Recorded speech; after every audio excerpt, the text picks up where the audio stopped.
विद्यार्थी मित्रांनो, महाराष्ट्र सेट परीक्षा 2026 कॉमर्स पेपर 2 ची तयारी करत असाल तर हा सेशन अजिबात मिस करू नका. कारण आपला जो युनिट 1 आहे बिझनेस एन्व्हायरमेंट आणि इंटरनॅशनल बिझनेस, यावरती अत्यंत महत्त्वाचे एमसीक्यूज आज आपण डिस्कस करणार आहोत. आणि ह्या एमसीक्यूज वरून तुम्हाला एक्झामिनेशन मध्ये 100% मार्क्स मिळणार म्हणजे मिळणारच. त्यामुळे अजिबात मिस करू नका आणि व्हिडिओ शेवटपर्यंत बघा.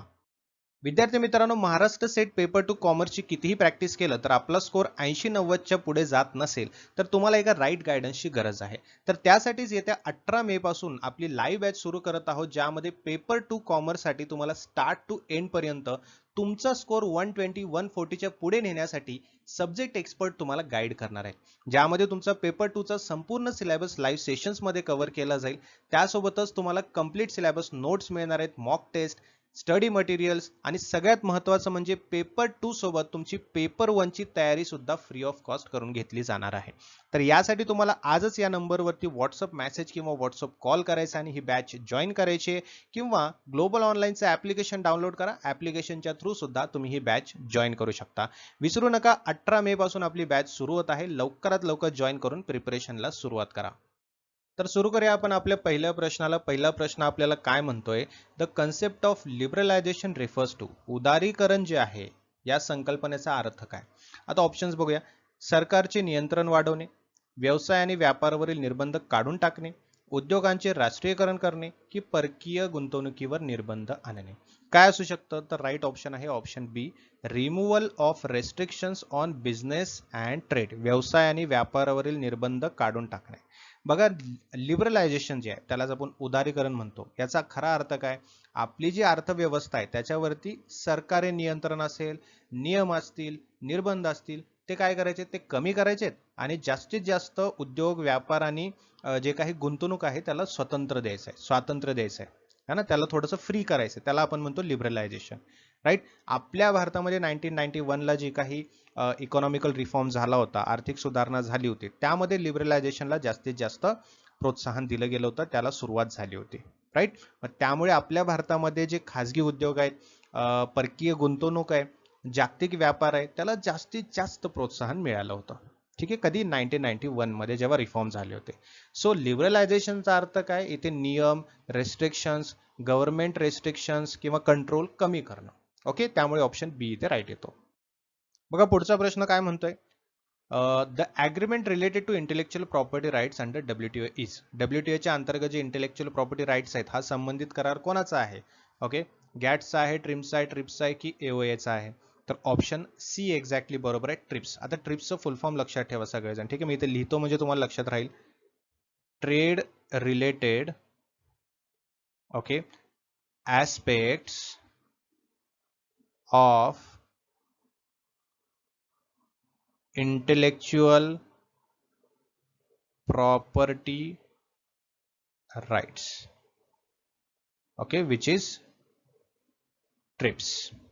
आलं लक्षात, ट्रिप्सचा फुल फॉर्म अजिबात विसरू नका. आता हा जो ट्रिप्सचा करार आहे याच्यामध्ये काही काही गोष्टींचं संरक्षण केलं जातं.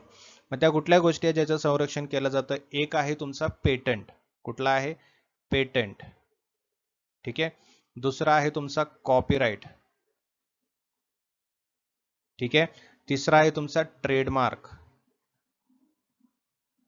आणि चौथा आहे तुमचा जे इंडस्ट्रियल डिझाईन असतात ते, इंडस्ट्रियल डिझाईन.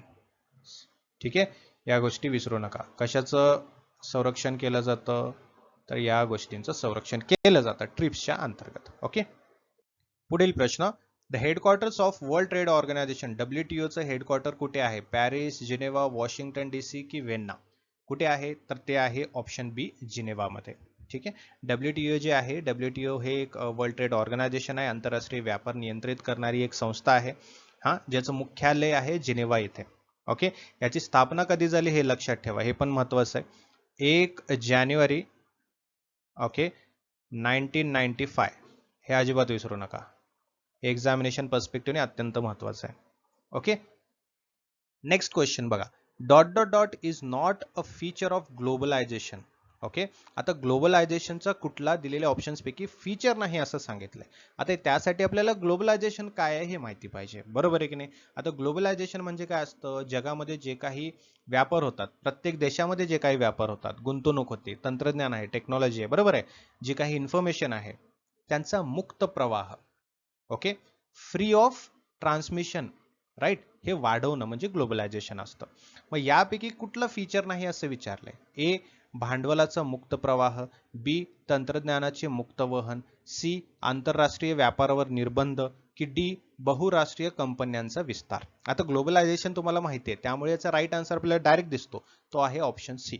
रेस्ट्रिक्शन्स म्हटलं तर तो ग्लोबलायझेशन नाही. जिथे रेस्ट्रिक्शन फ्री आहे त्याला आपण ग्लोबलायझेशन म्हणत असतो, बरोबर आहे.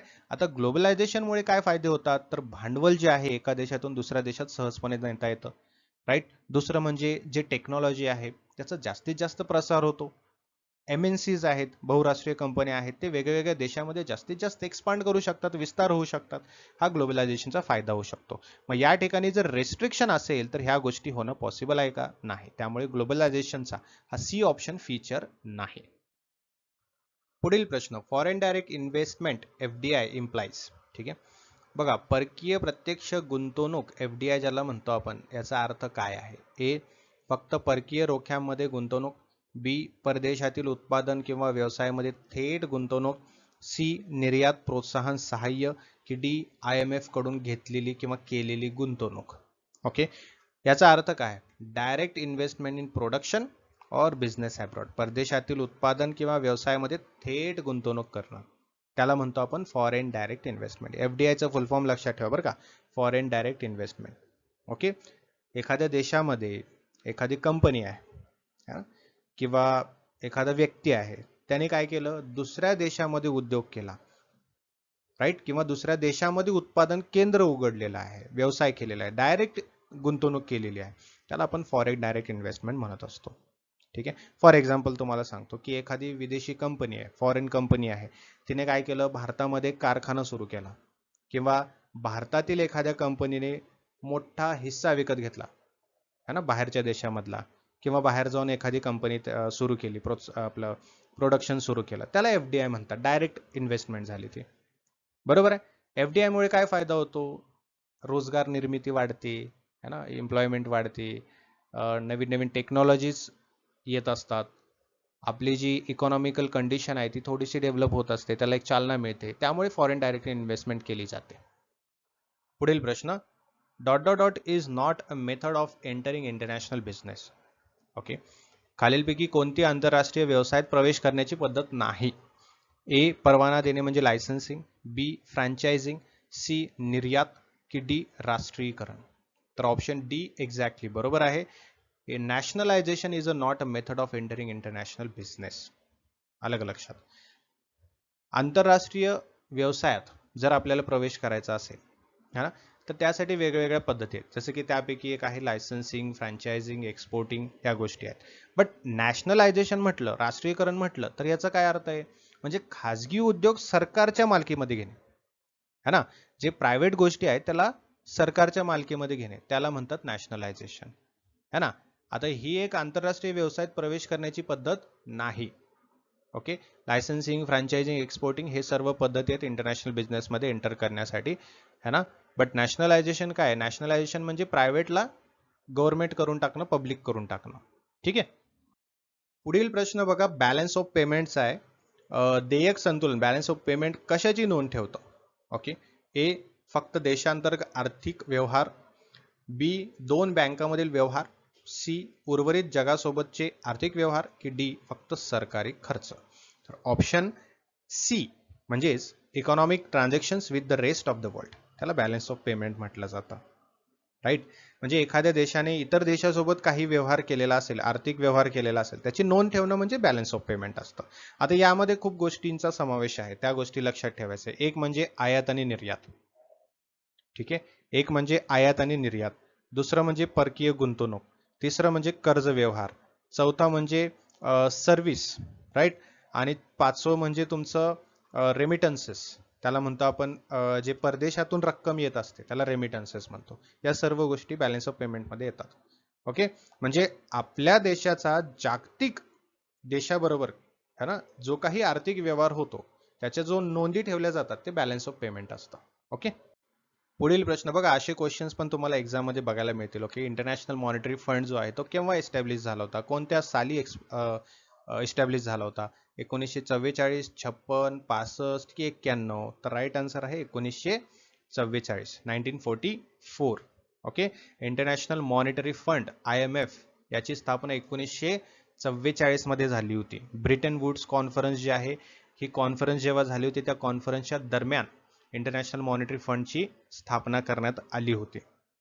याचा उद्देश काय, IMFचा उद्देश काय, याचे ऑब्जेक्टिव्ह काय? एकतर आंतरराष्ट्रीय आर्थिक व्यवहार सांभाळणं किंवा स्टेबल करणं, त्यासोबत जे काही मेंबर कंट्री आहेत त्यांना मॉनिटरी फंड देणं किंवा मॉनिटरी हेल्प करणं, पैशाची मदत करणं, राईट. त्यासोबतच जे जागतिक व्यापार आहे त्याला प्रोत्साहन देणं, या सर्व गोष्टी कोण करत असतं? IMF करत असतं. आणि सगळ्यात महत्वाची गोष्ट, याचं हेडक्वार्टर कुठे आहे? याचं हेडक्वार्टर आहे वॉशिंग्टन मध्ये, वॉशिंग्टन DC, हे लक्षात ठेवा हेडक्वार्टर. ओके, पुढचा प्रश्न, which of the following is not a function of WTO? WTO चे काही फंक्शन्स आहेत त्यापैकी कुठला नाही असं विचारलंय. A, व्यापारवादांचे निराकरण, B, आंतरराष्ट्रीय व्यापाराला प्रोत्साहन देणे, C, चलनविषयक धोरण तयार करणे, आणि D, व्यापार करारांचे प्रशासन करणे.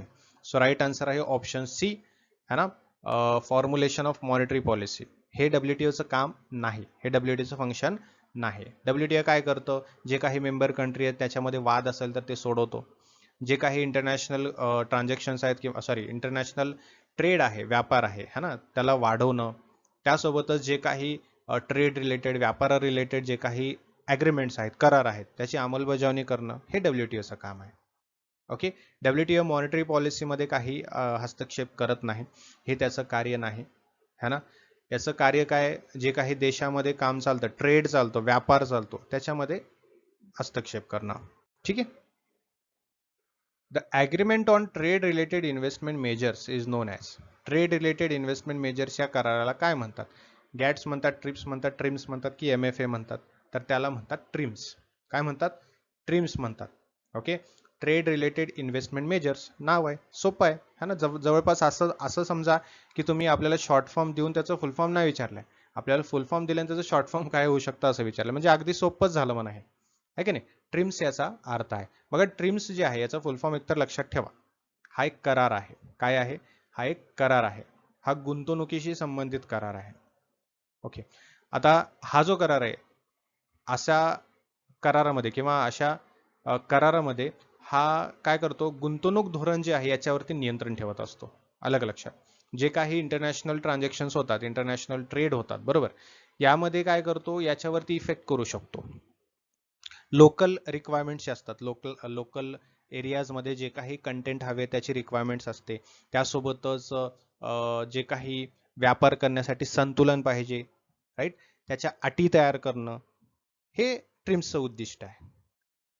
ओके, म्हणजे जवळपास असं म्हणू शकता तुम्ही की जे जे काही वेगळ्या वेगळ्या देशामध्ये ट्रान्झॅक्शन होतात किंवा व्यापार होतो, याच्यामध्ये कुठल्याही प्रकारचा भेदभाव होऊ नये.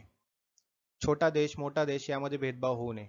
इकॉनॉमिकली वीकर, इकॉनॉमिकली बिगर, अशामध्ये भेदभाव होऊ नये. कुठल्याही प्रकारचा भेदभाव होऊ नये, भेदभाव कमी करणं आणि एक फ्री व्यापार व्हावं यासाठी प्रोत्साहन देण्याचं काम ट्रिम्स करतं, सोप्या भाषेत. ओके, पुढचा प्रश्न बघा काय म्हणतोय, सार्वजनिक क्षेत्रातील उद्योगांचे खाजगी क्षेत्रातील उद्योगामध्ये रूपांतरण करणं, या प्रोसेसला किंवा या धोरणाला काय म्हणतात? उदारीकरण, खाजगीकरण, जागतिकीकरण की निर्गुंतवणूक, है ना. तर या प्रोसेसला, या धोरणाला म्हणतात प्रायव्हेटायझेशन, खाजगीकरण. बघा, प्रायव्हेटायझेशन जे आहे याचा अर्थ काय असतो की समजा सरकारच्या मालकीचे काही संस्था आहेत किंवा सरकारच्या मालकीचा काही व्यवसाय आहे, त्याला पूर्णपणे खाजगी क्षेत्राकडे हस्तांतर करणं, त्याचा उद्योग, त्याचे कंट्रोल हे खाजगीकरणाकडे किंवा खाजगी क्षेत्रांकडे हस्तांतरित करणं. त्याच्यामुळे काय होतं, त्याच्यामुळे त्याची कार्यक्षमता वाढते, त्याच्यामुळे त्या उद्योगाला एक कॉम्पिटिटिव्ह लेवल येते, है ना. सरकारी आर्थिक भार जो आहे तो कमी होतो, बरोबर आहे. सो या गोष्टीसाठी प्रायव्हेटायझेशन केलं जातं. गव्हर्नमेंट जे ऑथॉरिटी आहे किंवा गव्हर्नमेंट नियंत्रण जे आहे उद्योगांचं ते प्रायव्हेटायझेशन किंवा प्रायव्हेट सेक्टरकडे हस्तांतरित केलं जातं. पुढील प्रश्न अगदी महत्त्वाचा प्रश्न आहे. ASEAN is an organisation of countries belonging to Europe, South Asia, South East Asia की नॉर्थ अमेरिका. अगदी महत्त्वाचा प्रश्न आहे बरं का. बट याचं उत्तर मी तुम्हाला सांगणार नाही. याचं उत्तर तुम्ही मला सांगायचं आहे कमेंट बॉक्समध्ये, हा ना. कोण बघू लवकरात लवकर किती विद्यार्थी जास्तीत जास्त याचा आन्सर देऊ शकतात मी ते पुढच्या सेशनमध्ये सांगणार आहे. ठीक आहे. जो सगळ्यात आधी आन्सर देईल त्याचं नाव मी नेक्स्ट सेशनमध्ये सांगेन. कोणी आन्सर दिलेलं आहे सगळ्यात आधी. पण याचा आन्सर काय असू शकतो? Option A Europe, option B South Asia, option C South East Asia की ऑप्शन डी नॉर्थ अमेरिका.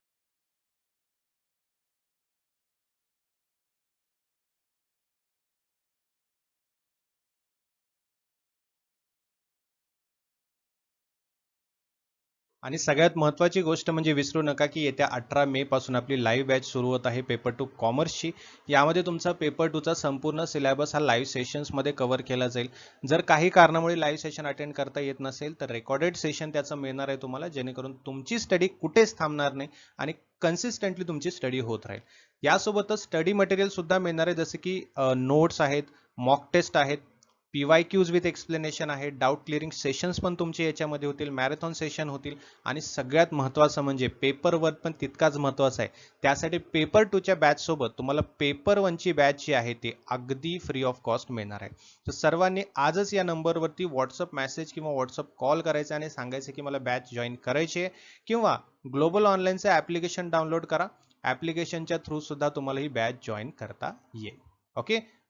बघा ॲप्लिकेशनच्या थ्रू कसं जॉईन करायचं आहे. प्ले स्टोअरवरती जायचं, ग्लोबल ऑनलाईन ॲप्लिकेशन सर्च करायचं, हा ॲप्लिकेशन दिसेल तो इन्स्टॉल करून घ्यायचा आहे.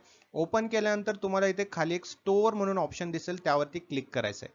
स्टोअरमध्ये तुम्हाला एक सर्च बॉक्स दिसेल, सर्च बॉक्समध्ये तुम्ही Maharashtra set paper 2 commerce search केला की हा कोर्स तुम्हाला दिसेल, त्यावरती क्लिक करायचं आहे. बाय नाव वरती क्लिक करायचं आहे. तुमचा कोर्स तुमच्यासाठी अवेलेबल होऊन जाईल. त्यामध्ये तुम्हाला लाईव्ह सेशन्स दिसतील, जे रेकॉर्डेड सेशन आहे त्याचा पूर्ण कंटेंट दिसेल, स्टडी मटेरियल सर्व गोष्टी तुम्हाला ॲप्लिकेशनमध्ये मिळून जातील. आणि या व्यतिरिक्त काहीही तुम्हाला प्रश्न विचारायचे असतील तर कमेंट बॉक्समध्ये विचारू शकता. त्याचं सोल्युशन मी तुम्हाला नेक्स्ट सेशनमध्ये देईन. Thank you so much. Have a great day. See you in the next session.